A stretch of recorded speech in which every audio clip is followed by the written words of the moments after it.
Hello friends, welcome to my channel medical science education. आज हमारा topic है hypertension, high blood pressure. ये exam के पॉइंट ऑफ व्यू से भी बहुत इंपॉर्टेंट टॉपिक है।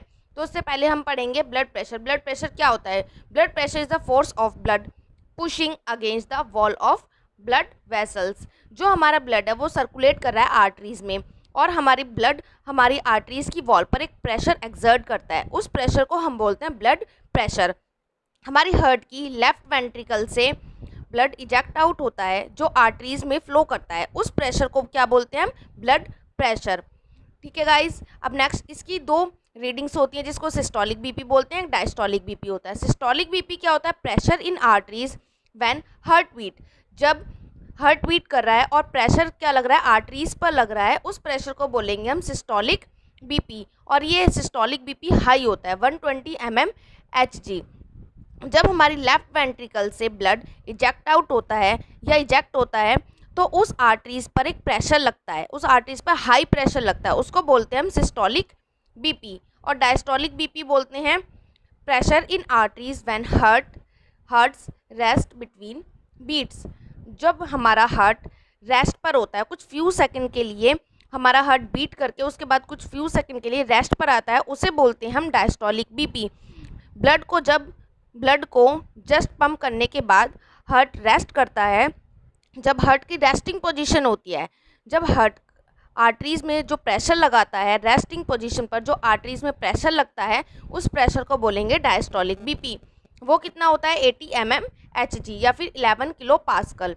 और नॉर्मल बीपी होता है हमारा 120/80 mmHg या फिर 16/11 किलो पास्कल्स। अब हम इसकी डेफिनेशन पढ़ेंगे, हाइपरटेंशन की डेफिनेशन पढ़ेंगे। Hypertension is a condition in which the force of blood against the artery wall is too high. जब हमारी आर्टरीज की वॉल पर जो प्रेशर लग रहा है वो बहुत ज़्यादा लग रहा है, टू हाई लग रहा है, आर्टरीज की वॉल पर प्रेशर ज़्यादा लग रहा है। जब लेफ्ट वेंट्रिकल से ब्लड इजेक्ट आउट होता है आर्टरीज में, जो आर्टरीज की वॉल पर जब प्रेशर हाई लग रहा है, टू हाई लग रहा है, तो usually systolic BP greater than 140 mmHg। कितना प्रेशर लग रहा है? 140 mmHg लग रहा है सिस्टोलिक बीपी, तो उसे हम बोलेंगे सिस्टोलिक बीपी हाई है, 140 mmHg है। तो आर्टरीज पर क्या लग रहा है? बहुत ज़्यादा प्रेशर लग रहा है। कितना प्रेशर लग रहा है? 140 mmHg। And a diastolic BP above, और डायस्टोलिक कितना लग रहा है? 90 mmHg। डायस्टोलिक किसे बोलते हैं हम? जब हार्ट रेस्ट पर होता है कुछ फ्यू सेकेंड्स के लिए, तो उसे बोलते हैं हम डायस्टोलिक बीपी। तो कितना हो रहा है? अबव 90 mmHg हो रहा है। और बोथ ओवर सस्टेन पीरियड के साथ। हम अगर पेशेंट है वो आया एक्सरसाइज करके या वॉक करके या रनिंग करके, तो हम जस्ट उसका बीपी ले रहे हैं, तो जस्ट अगर हम बीपी लेंगे तो उसका बीपी क्या होगा? हाई आएगा। तो हम उसको नहीं बोलेंगे कि उसको हाइपरटेंशन है, उस पेशेंट को हम नहीं बोलेंगे कि हाइपरटेंशन है। उस पेशेंट को हम करेंगे रेस्ट करवाएंगे, कंफर्ट पोजीशन देंगे 15 to 20 मिनट्स के लिए, देन हम बीपी चेक करेंगे। जब हम बीपी चेक करेंगे, अगर उसका बीपी हाई आता है, अगर उसका बीपी हाई, पेशेंट का बीपी अगर हाई आता है 2 या 3 बार से ज़्यादा पीरियड पर, तब हम उसे बोलेंगे कि उसका हाइपरटेंशन है। अगर उसका 1 या 2 टाइम्स में बीपी ज़्यादा आता है तो हम उसको नहीं बोलेंगे कि उसको हाइपरटेंशन है, हम उसका बार बार बीपी चेक करेंगे। अगर तब बीपी हाई आता है तो वो हाइपरटेंशन है पेशेंट को, तो इसलिए बोला गया है सस्टेन पीरियड में। नेक्स्ट है हमारा क्लासिफिकेशन ऑफ बीपी। हमने यहाँ पर दो डिवाइड किया हुआ है, दो पार्ट्स में, एक सिस्टोलिक बीपी और एक diastolic blood pressure. Classification of BP है यहाँ पर normal BP, pre hypertension, high blood pressure stage 1 और स्टेज 2। तो हम नॉर्मल बीपी पढ़ेंगे। लेस देन 120 mmHg होगा सिस्टोलिक, और डायस्टोलिक होगा 80 mmHg, तो उसे हम बोलेंगे उसे नॉर्मल बीपी है। और प्री हाइपरटेंशन या एलिवेटेड हम उस पेशेंट को बोलेंगे जिसका बीपी 120 से 129 mmHg है सिस्टोलिक, और डायस्टोलिक कितना है? Less than 80 mmHg। और first stage high hypertension, first stage में हम किस पेशेंट को बोलेंगे? 130 से 139 mmHg उसका ब्लड प्रेशर है सिस्टोलिक, और डायस्टोलिक 80 से 90 mmHg है। और स्टेज 2 ग्रेटर देन 140 mmHg या इक्वल टू 140 mmHg सिस्टोलिक, और डायस्टोलिक ग्रेटर देन 90 mmHg और इक्वल टू 90 mmHg। अब हम इसके टाइप्स पढ़ेंगे और कॉजेज़ पढ़ेंगे। प्री हाइपरटेंशन या एसेंशियल हाइपरटेंशन क्या होता है? इसमें अननोन कॉज होता है, कोई अननोन कॉज होगा, फैमिली हिस्ट्री होगी, प्रोलॉन्ग मेंटल टेंशन होगा, आर्टीरियल डीजेनरेशन होगा, या हार्मोनल डिसबैलेंस हो सकता है। अब सेकेंडरी हाइपरटेंशन में हम क्या पढ़ेंगे? ये पैथोलॉजिकल कंडीशन की वजह से होता है, जिसके अंदर क्या होगा? किडनी डिजीज़, एंडोक्राइन डिसऑर्डर हो सकता है, प्री एक्लेम्शिया हो सकता है, मेडिसिन की वजह से जैसे ओरल कॉन्ट्रासेप्टिव पिल्स की वजह से या कोकीन की वजह से हो सकता है सेकेंडरी हाइपरटेंशन। थर्ड है हमारा बॉर्डरलाइन हाइपरटेंशन में क्या होगा? Intermittent elevation of BP with normal readings के साथ बीपी थोड़ा ज़्यादा रहेगा, तो उसे बोलेंगे बॉर्डरलाइन हाइपरटेंशन, मतलब बॉर्डरलाइन बीपी रहेगा, ज़्यादा इंक्रीज नहीं होगा। मैलिग्नेंट हाइपरटेंशन क्या होता है? Elevated BP above 140 mmHg associated with papilloedema. Above होगा 140 mmHg से बीपी हाई होगा और पैप्लिडीमा के साथ। पैप्लिडीमा का मतलब होता है swelling around the optic disc के अराउंड स्वेलिंग होगी, और स्वेलिंग ऑफ ऑप्टिक नर्व में भी स्वेलिंग हो सकती है, उसे बोलते हैं पैप्लिडीमा। अब नेक्स्ट हम पढ़ते हैं पैथोलॉजी। पैथोलॉजी क्या होगी? फर्स्ट है हमारा regulation of blood fluid volume. किसी भी any cause, due to any cause change in blood fluid के अंदर चेंजमेंट आएगा, that affect systemic arterial pressure, जो क्या करेगा? सिस्टमिक आर्टीरियल प्रेशर के ऊपर अफेक्ट करेगा, ठीक है। उसके बाद क्या होगा? एबनॉर्मेलिटीज़ इन ट्रांसपोर्ट सोडियम और वाटर की ट्रांसपोर्ट होगा, लेकिन एबनॉर्मेलिटीज़ के साथ। इसके बाद क्या होगा? Increase sodium potassium water in blood. Sodium potassium और वाटर ब्लड के अंदर क्या हो जाएगा? इंक्रीज हो जाएगा। इंक्रीज होने की वजह से ये क्या करेगा? आर्टरीज पर प्रेशर लगाएगा, तो जिसकी वजह से क्या होगा? ब्लड वॉल्यूम इंक्रीज हो जाएगा। ब्लड वॉल्यूम इंक्रीज होने के बाद इंक्रीज ब्लड प्रेशर भी क्या हो जाएगा? हाई हो जाएगा, बीपी भी हाई हो जाएगा। तो हम पढ़ेंगे रेनिन एंजियोटेंसिन सिस्टम में क्या होगा? जब किडनी के ऊपर बहुत ज़्यादा इफेक्ट करेगा, क्योंकि किडनी के अंदर प्रॉपर अमाउंट में ब्लड की सप्लाई नहीं हो पा रही है due to high blood pressure. तो जब किडनी के अंदर ब्लड की सप्लाई कम हो रही है, तो ये क्या स्टिमुलेट हो जाएगा? Juxtaglomerular cell, JGG cells stimulate हो जाएंगे, जो हमारे किडनीज के अंदर प्रेजेंट होते हैं। जब ये स्टिमुलेट हो जाएंगे तो क्या होगा? हमारी बॉडी के अंदर बहुत इंपॉर्टेंट एंजाइम है, वो सीक्रीट होगा, जिसे रेनिन बोलेंगे। रेनिन सीक्रीट होने के बाद ये कब सीक्रीट होगा? जब किडनी के अंदर प्रॉपर अमाउंट में ब्लड की सप्लाई नहीं हो पा रही है, तो रेनिन सीक्रीट होगा। रेनिन क्या सीक्रीट करेगा? देन रास सिस्टम को स्टिमुलेट कर देगा।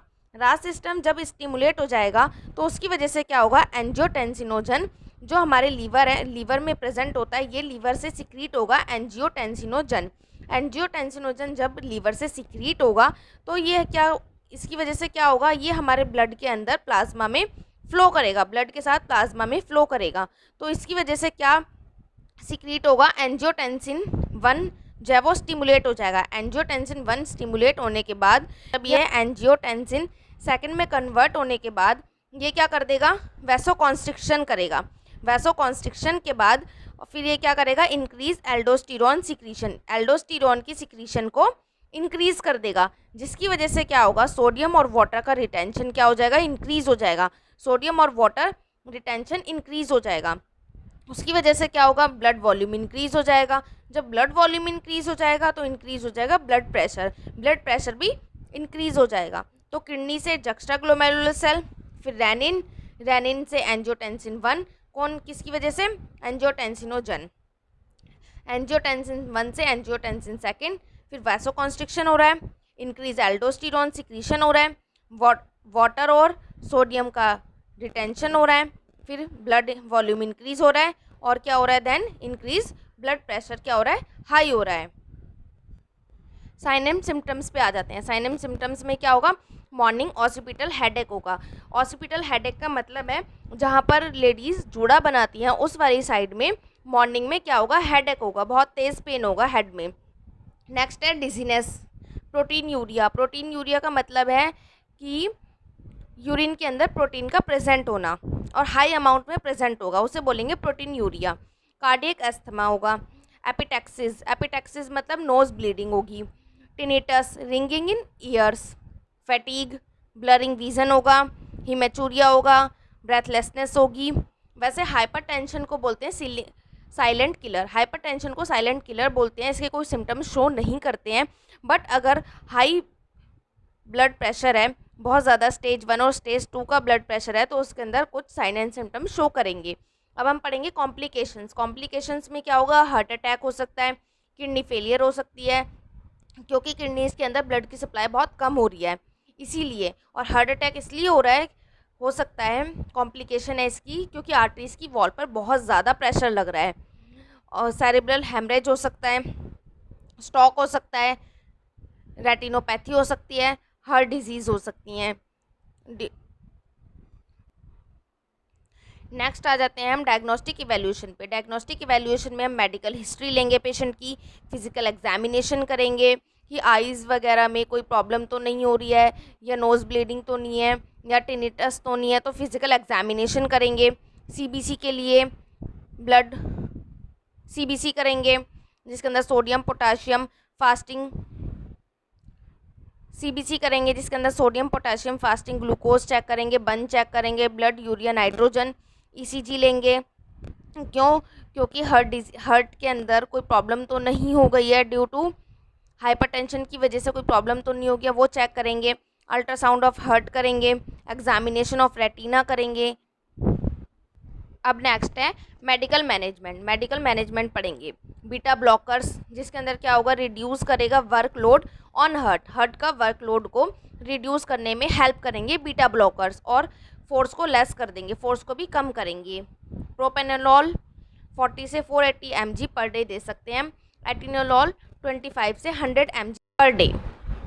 डायूरेटिक्स दे सकते हैं, जिसके अंदर हम देंगे फ्रोसिमाइड, थाइजाइड। फ्रोसिमाइड देंगे हम 40 से 240 mg per day, thrice a day. Thiazide देंगे 40 mg। अब नेक्स्ट है अल्फा ब्लॉकर। अल्फा ब्लॉकर में reduce nerve impulse to blood vessels, reduce कर देंगे nerve impulse to blood vessels के प्रेशर को, जिसके अंदर प्राजोसिन 2 से 30 mg पर डे, टेराजोसिन 1 से 20 mg पर डे। अब नेक्स्ट है वैसोडाइलेटर। वैसोडाइलेटर्स में क्या होगा? 2 एक्ट हैं इसके, शॉर्ट एक्टिंग और लॉन्ग एक्टिंग। शॉर्ट एक्टिंग में नाइट्रोग्लिसरीन दे सकते हैं 0.15 से 1.2 mg, जो सबलिंगुअल देंगे, मतलब टंग के नीचे रखने के लिए देंगे। लॉन्ग एक्टिंग में आइसोसॉर्बाइड डाइनाइट्रेट देंगे 5 से 10 mg। अब नेक्स्ट है हमारा calcium channel blocker. Calcium channel blocker हम क्या करेंगे? एडमिनिस्टर करेंगे, जिसके अंदर निफिडिपाइन 30 से 120 mg पर डे हम दे सकते हैं। अब हम पढ़ेंगे नर्सिंग मैनेजमेंट। नर्सिंग मैनेजमेंट में क्या होगा? मॉनिटर करेंगे बीपी रेगुलरली, एडमिनिस्टर करेंगे मेडिकेशंस देंगे, प्रोवाइड कंफर्ट देंगे पेशेंट को, रेस्ट पोजीशन में रखेंगे, avoid smoking, alcohol, stress, instruct to exercise के लिए इंस्ट्रक्ट करेंगे, और रिड्यूस करेंगे सोडियम इन डाइट के अंदर सोडियम को हम रिड्यूस कर सकते हैं। ओके गाइस, आपको ये मेरी वीडियो कैसी लगी? Please subscribe my channel and like my videos. Okay, bye bye.